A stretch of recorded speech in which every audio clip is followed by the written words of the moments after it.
Magandang umaga po sa bawat isa sa inyo. Welcome back to our 365 Daily Devotions. Gusto ko lang po manambatiin si Christopher, Nelly, Alvin, Zaldi, Ninita, Yuntek, Ruben, Yani, Norma, Yoli, Ernesto, and Ate Ellen. Hello po sa bawat isa sa inyo. Now, atin pong ituloy yung ating topic about prayer moving the hand of God. So I hope marami po tayong natutunan sa mga devotions po natin itong mga nakaraan. Ngayong umaga naman po, pag-aralan po natin yung Mark chapter 11 verse 24. So handa po natin ang ating mga puso't isipan na tumanggap ng biyaya ng Diyos sa pamamagitan ng kanyang salita.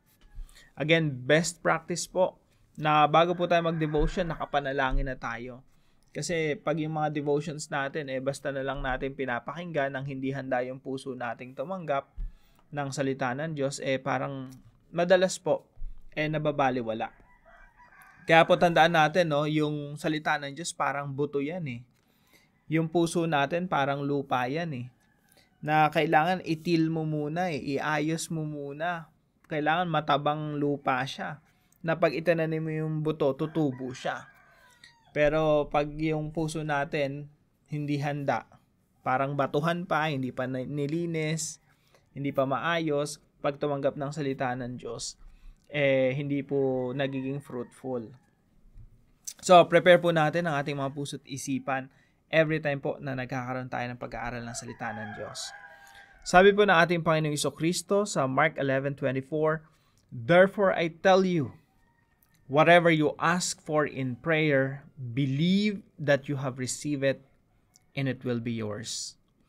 Kaya nga sinasabi ko sa inyo, ang lahat ng bagay na iyong idalangin at hingin, paniwalaan ninyong tinanggap na ninyo at iyon ay mapapasa inyo.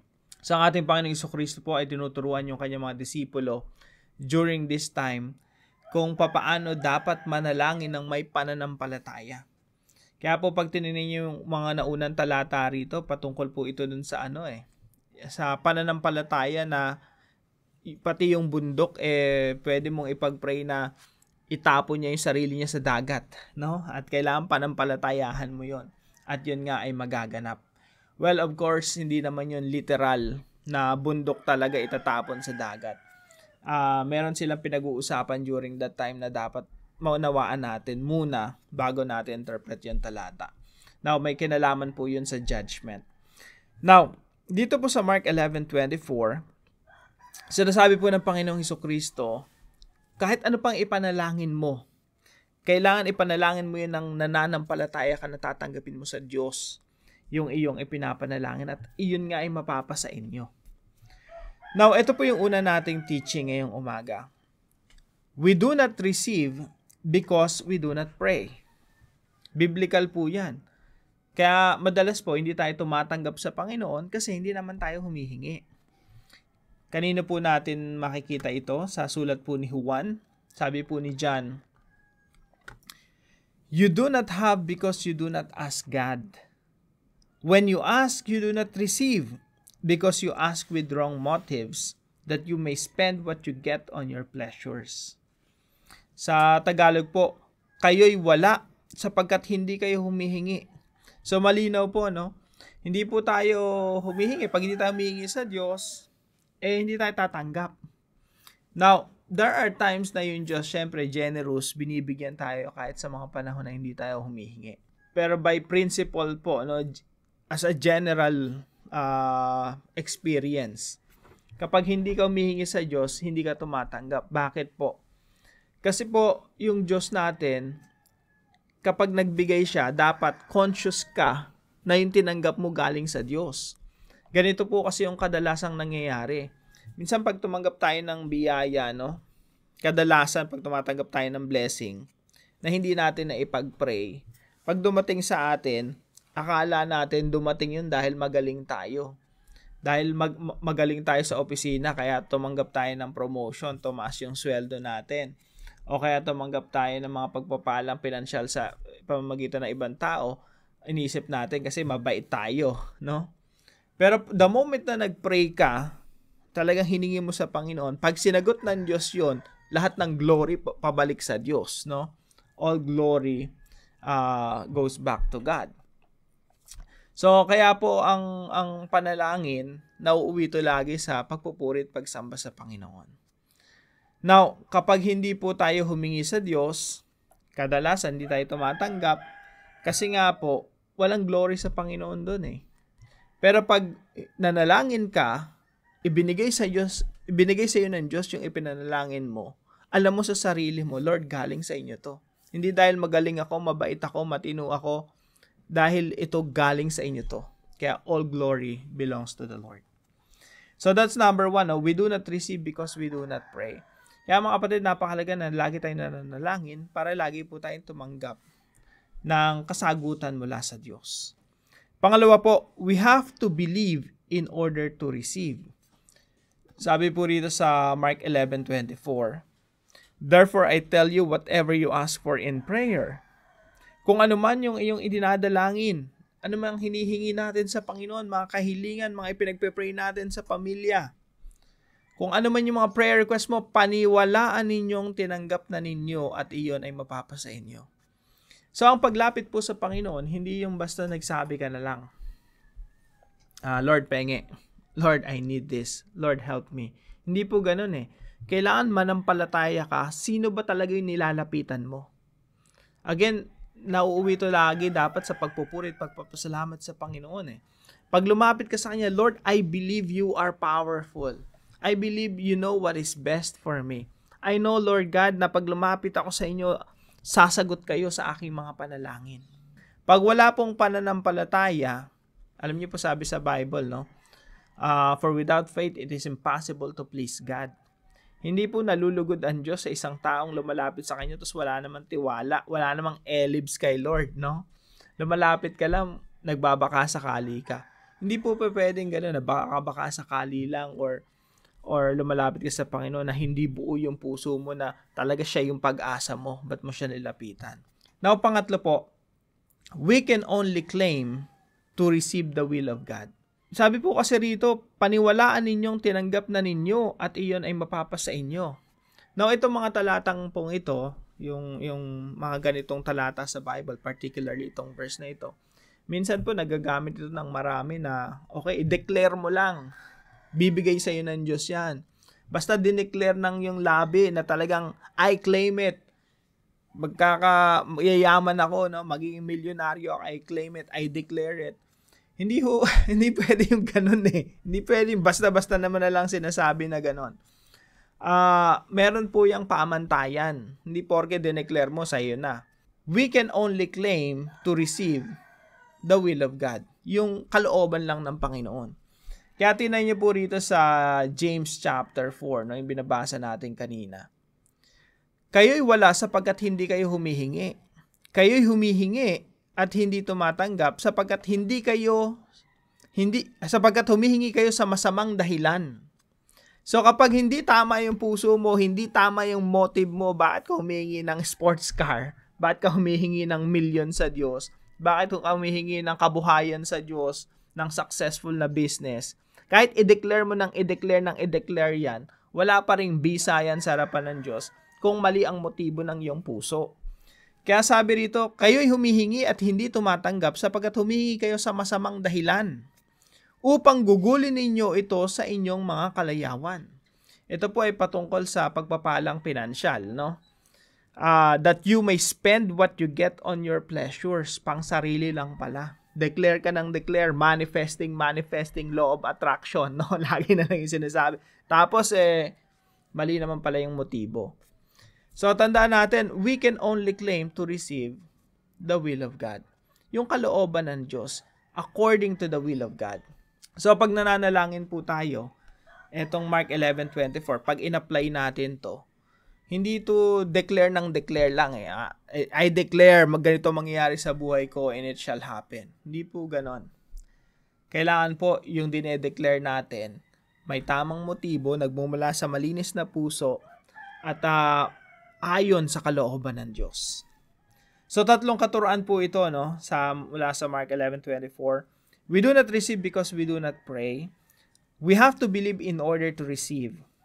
Pero hindi lang po basta pananampalataya at declare ng manifesting, no? We can only claim to receive the will of God. Now, bilang application po, mga kapatid, pray in order to receive. Number 1 po. Manalangin po tayo. Kapag nananalangin po tayo, Lord, kapag sinagot nyo itong panalangin na to, alam ko galing sa inyo to. And lahat ng kaluwalhatian at kapurihan, ibabalik ko sa inyo. Pray in order to receive. Manalangin upang tumanggap sa Diyos. Number 2 po, believe that God is both powerful and good. Nilagyan ko na rin ng generous, no? Pag nananalangin tayo, tandaan natin, ilagay natin sa puso at isipan natin, makapangyarihan ng Diyos. Kaya niyan to pa rin ang lahat ng ating idinadalangin. At generous ang Diyos. Ang Diyos hindi madamot. Minsan, iniisip natin, Lord, ang liit lang naman ang prayer request ko, pero bakit di niyo binibigay? There's something wrong. Kasi po, ang Diyos, generous siya. Mapagbigay siya. Walang mabuting bagay ang ipagkakait ng Diyos sa atin. Kaya maybe yung mga ibang prayers natin hindi talaga makakabuti sa atin. Or we need to exercise faith. Or maraming tinuturo sa atin yung Diyos patungkol dun sa prayer natin. Tandaan po natin, God is powerful, He is able. Kaya niyang ibigay yung ating mga panalangin. Ang Diyos mabuti, He is good, and He is generous. Mapagbigay ang Diyos. So, pag nananalangin po tayo, iniisip natin itong mga bagay nito. Para sa pagkakataon na pag yung Diyos natin hindi sumagot at sinabi ng Diyos no to our prayers, tayo po ay magkakaroon ng kapanatagan sa ating mga puso. Again, babalik po tayo dyan sa devotion natin kahapon, no? Sabi rito, this is the confidence we have in approaching God, that if we ask anything according to His will, He hears us. Pinapakinggan niya tayo, at kung pinapakinggan niya tayo, sasagutin niya yung ating mga panalangin.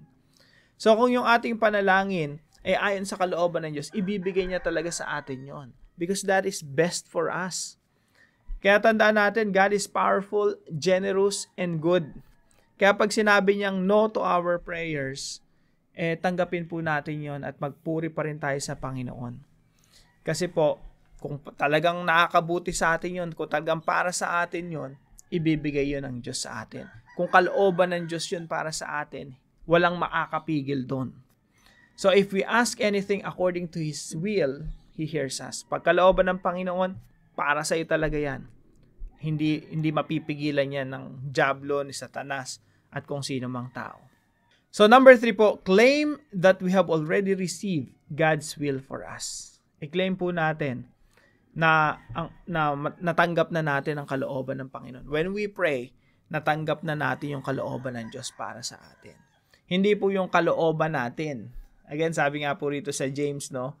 Kapag tayo makamundo, sabi rito, you adulterous people, don't you know that friendship with the world means enmity against God? Kapag ikaw nakikipagkaibigan ka sa mundo, ibig sabihin, makamundo yung paraan ng pag-iisip mo, wag mong isipin na pag nananalangin ka, sasagutin ka ng Panginoon. Claim that we have already received God's will for us. Ang tatanggapin na talaga natin, yung mga kalooban ng Diyos para sa atin. Yun yung pwede nating i-claim. Pero pag hindi tama yung puso natin, hindi tayo pwedeng mag-claim. No? Now, para po sa ating discussion, why do we have to believe that we have received our prayer requests according to God's will? Bakit po natin dapat panampalatayahan na natanggap na natin ang mga panalangin natin na ipinanalangin natin ayon sa kalooban ng Diyos? So pag-usapan po natin ito sa ating mga discussion groups. At para naman po sa ating panalangin, kausapin natin si Lord. Sabihin natin sa Kanya, Heavenly Father, You commanded us to pray. That in itself is enough for me to pray. Sipin niyo po mabuti, inutusan tayo ng Diyos manalangin. Dapat yung utos na yun, sapat na yun para tayo nga imanalangin. Because prayer works for us. It works for our benefits. Meron talagang spiritual benefits yung pananalangin. Lord, I believe You are sovereign, using my prayers to accomplish Your plans for my life and for those I pray for. Lord, teach me to be persistent in prayer. May I experience more of Your wonderful works. and testify to the world about your goodness. May those around me praise you for what you have done and will continue to do in my life. I pray this in Jesus' name. Amen and amen. Napakaganda pong panalangin, no? Na makita ng mga tao sa paligid natin na yung buhay natin pinagpapala ng Diyos.